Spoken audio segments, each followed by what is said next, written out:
I am running to be president for all of America, not half of America, because there is no victory in winning for half of America. I will tell you exactly what happened, and you'll never hear it from me a second time because it's actually too painful to tell. A little bit further turn, which I'm very lucky I didn't do, when I heard a loud whizzing sound and felt something hit me really, really hard on my right ear. There was blood pouring everywhere, and yet, in a certain way, I felt very safe because I had God on my side. Friends, delegates, and fellow citizens, I stand before you this evening with a message of confidence, strength, and hope. 4 months from now, we will have an incredible victory, and we will begin the 4 greatest years in the history of our country.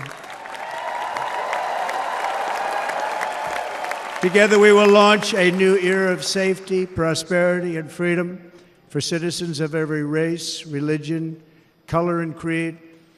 The discord and division in our society must be healed. We must heal it quickly.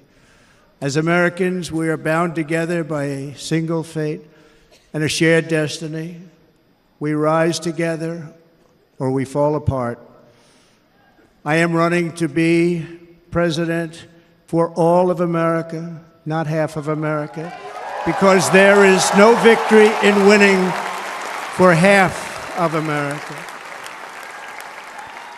So tonight, with faith and devotion, I proudly accept your nomination for President of the United States.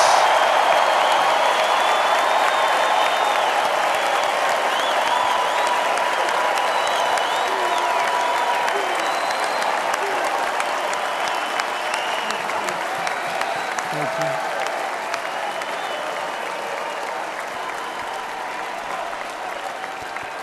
Thank you very much.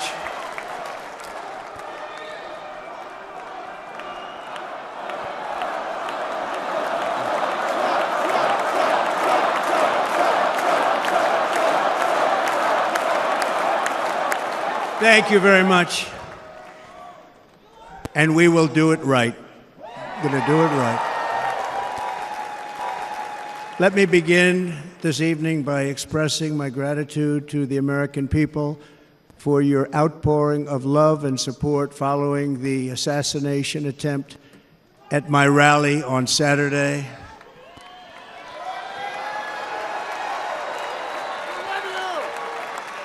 As you already know, the assassin's bullet came within a quarter of an inch of taking my life. So many people have asked me, what happened? Tell us what happened, please. And therefore, I will tell you exactly what happened, and you'll never hear it from me a second time because it's actually too painful to tell. It was a warm, beautiful day in the early evening in Butler Township in the great Commonwealth of Pennsylvania. Music was loudly playing, and the campaign was doing really well. I went to the stage, and the crowd was cheering wildly. Everybody was happy. I began speaking very strongly, powerfully, and happily, because I was discussing the great job my administration did on immigration at the southern border. We were very proud of it.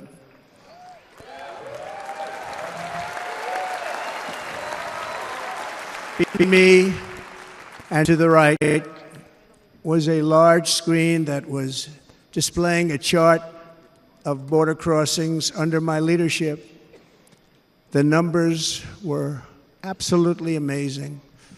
In order to see the chart, I started to, like this, turn to my right and was ready to begin a little bit further turn, which I'm very lucky I didn't do, when I heard a loud whizzing sound and felt something hit me really, really hard on my right ear. I said to myself, wow, what was that? It can only be a bullet. And moved my right hand to my ear, brought it down. My hand was covered with blood, just absolutely blood all over the place. I immediately knew it was very serious, that we were under attack, and in one movement proceeded to drop to the ground. Bullets were continuing to fly as very brave Secret Service agents rushed to the stage, and they really did. They rushed to the stage.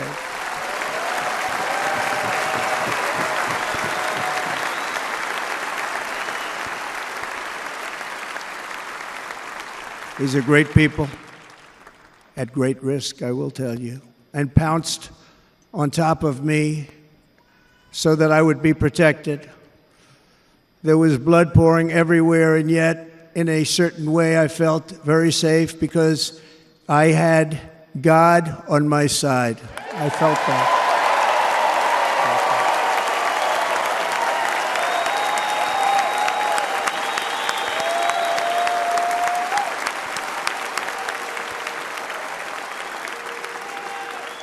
The amazing thing is that prior to the shot, if I had not moved my head at that very last instant, the assassin's bullet would have perfectly hit its mark, and I would not be here tonight. We would not be together.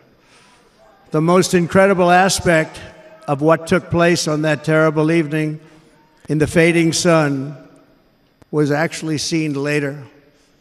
In almost all cases, as you probably know, and when even a single bullet is fired, just a single bullet, and we had many bullets that were being fired, crowds run for the exits or stampede, but not in this case. It's very unusual.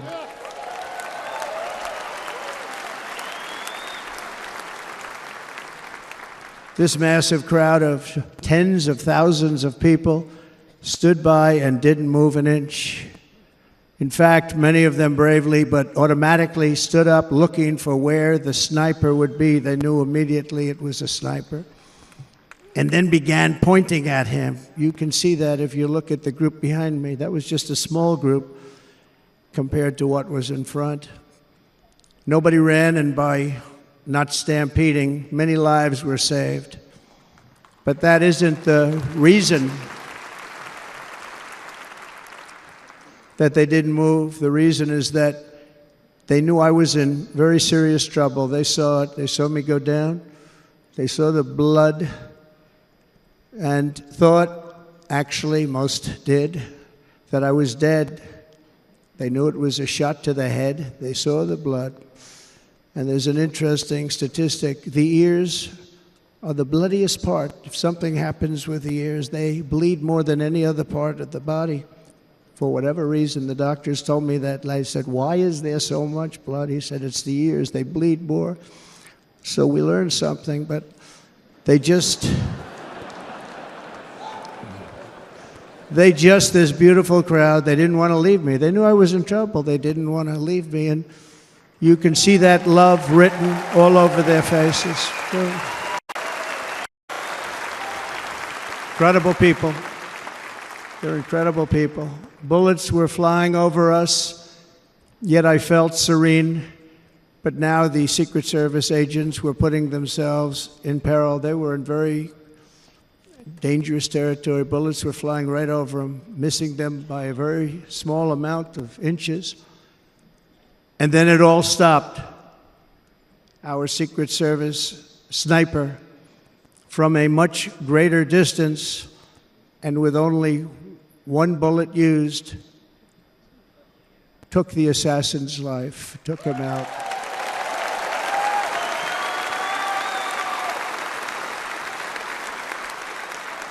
I'm not supposed to be here tonight. Not supposed to be here. No.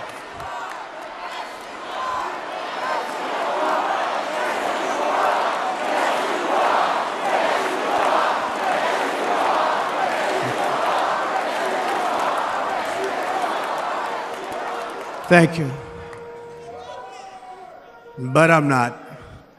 And I'll tell you, I stand before you in this arena only by the grace of Almighty God.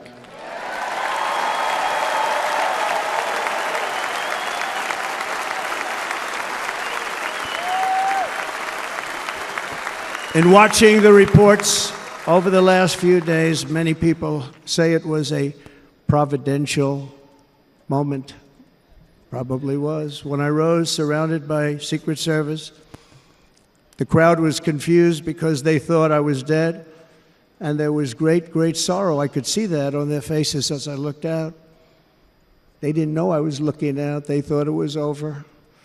But I could see it, and I wanted to do something to let them know I was okay. I raised my right arm, looked at the thousands and thousands of people that were breathlessly waiting, and started shouting, "Fight, fight, fight."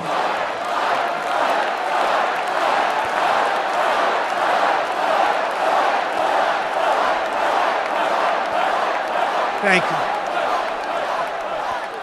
you. Once my clenched fist went up, and it was high into the air. You've all seen that.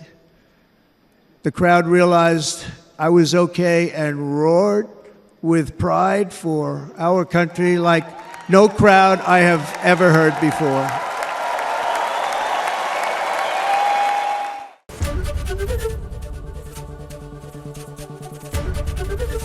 ABP Ganga, खबर आपकी जुबान आपकी।